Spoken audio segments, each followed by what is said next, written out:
नमस्कार, मैं Aditya Kumar Shukla, assistant professor school of media and mass communication, APG Shimla university Shimla. आज आपको बताऊंगा कि भारत में साइबर लॉ क्या है और इसकी महत्ता और इसकी आवश्यकता क्या है।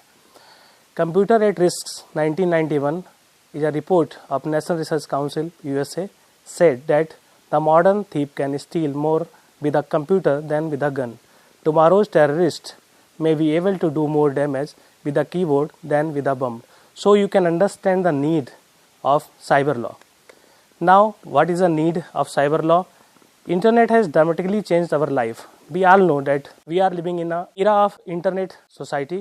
So it changed our life very rapidly. Transition from paper two paperless world. हम सभी जानते हैं कि आज कागज रहित जगत में काम कर रहे हैं हम लोग। आज कंप्यूटर पर ज़्यादा काम होता है, इसलिए साइबर लॉ की आवश्यकता है। जो real laws of real world can't be interrupted in the light of emerging cyber space.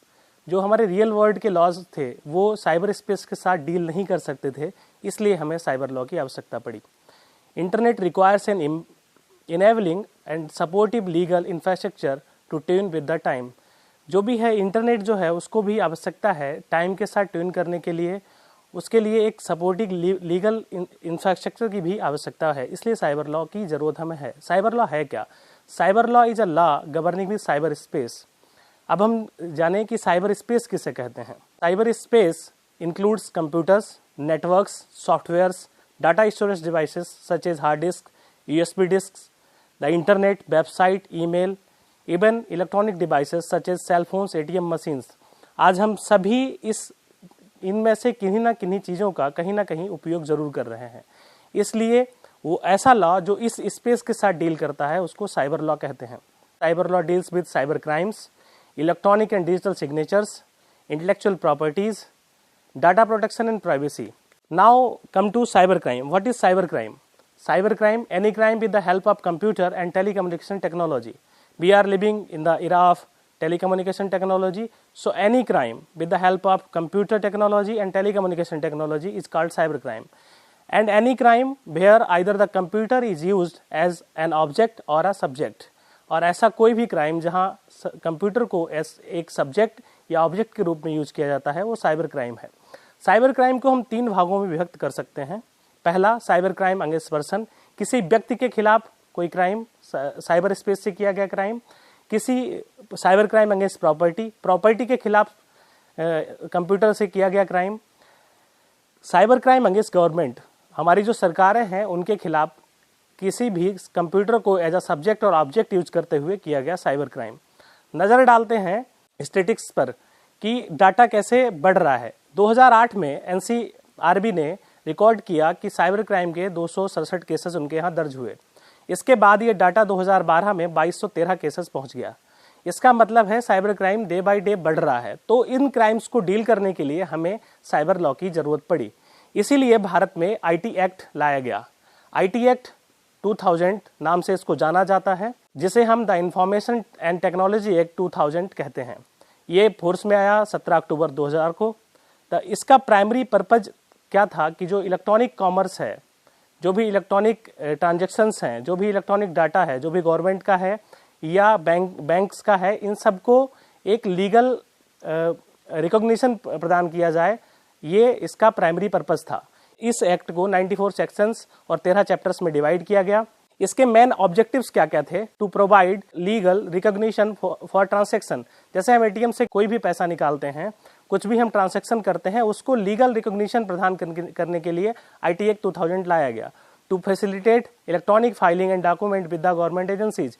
Government agencies जैसे जो भी हैं, जैसे हमारी इनकम टैक्स विभाग हुआ, उनकी जो इलेक्ट्रॉनिक फाइलिंग है उसको लीगल एस्पेक्ट प्रदान करने के लिए आईटी एक्ट लाया गया।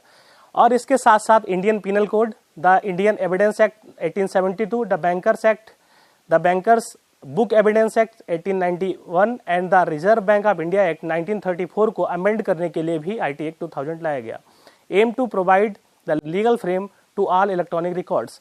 सभी तरह के इलेक्ट्रॉनिक रिकॉर्ड्स को लीगल फ्रेम प्रदान करने के लिए आईटी एक्ट को पारित किया गया। इसको 2008 में अमेंड किया गया।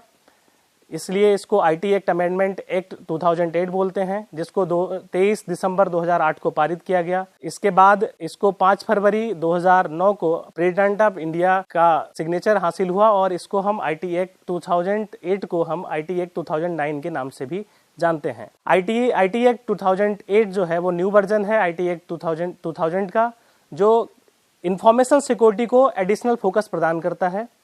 साइबर टेररिज्म और डाटा प्रोटेक्शन को ये एडिशनल क्लॉज इसमें जोड़े गए। इसको 124 सेक्शंस और 14 चैप्टर्स में डिवाइड किया गया।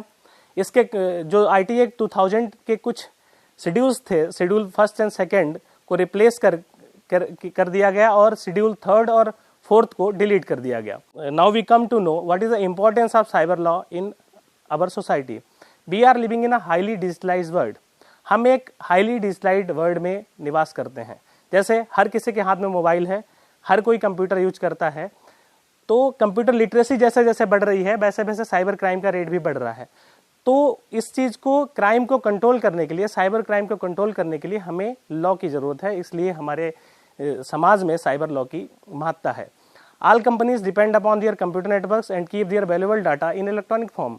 आज सारी कंपनियां, जो भी कंपनियां हैं, वो सारी कंपनियां आज कंप्यूटर नेटवर्क के ऊपर डिपेंड करती हैं और वो सारा अपना वैल्यूएबल डाटा है उसको इलेक्ट्रॉनिक फॉर्म में प्रिजर्व करती हैं, सर्वर पर प्रिजर्व करती हैं। तो इस कंडीशन में उसको हैकिंग से बचाने के लिए, उनको साइबर क्राइम से बचाने के लिए साइबर लॉ की जरूरत है।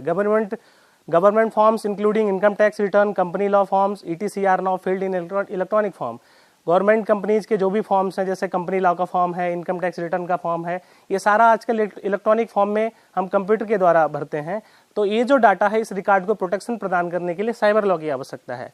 Consumers are increasingly using credit cards for shopping. आजकल हम कहीं भी जाते हैं, मॉल में जाते हैं, शॉपिंग करते हैं, वहाँ हम क्रेडिट कार्ड का यूज़ करते हैं, डेबिट कार्ड का यूज़ करते हैं। तो जो भी ट्रांजैक्शन हो रहा है उसको लीगल ऑथेंटिकेशन प्रदान करने के लिए हमें साइबर लॉ की आवश्यकता है।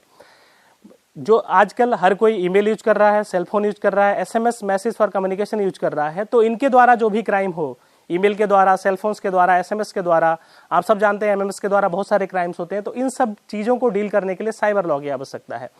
यहाँ तक कि नॉन साइबर क्राइम केसेस में, कई केसेस में कंप्यूटर और सेलफोन्स को एज ए एविडेंस यूज किया जा रहा है। कई बार डाइवोर्स, मर्डर, किडनैपिंग और ऑर्गेनाइज्ड क्राइम के केसेस में और टेररिस्ट ऑपरेशंस में, काउंटरफिट्स, करेंसी काउंटरफिट में हम लोग जो भी हमारा साइबर स्पेस है उसको एज आ एविडेंस यूज कर रहे हैं। क्योंकि यह सारे तरह के transactions, any activity governing with cyber space, any activity governing with information technology, उन सारी चीज़ों के साथ डील करता है। इसलिए हमें साइबर लॉ की बहुत ज़्यादा आवश्यकता है, क्योंकि हम एक इंफॉर्मेशन टेक्नोलॉजी वाले युग में जी रहे हैं। हमारे पास कुछ रेफरेंसेस हैं जिनसे आप साइबर लॉ के बारे में और अधिक जानकारी प्राप्त कर सकते हैं। धन्यवाद।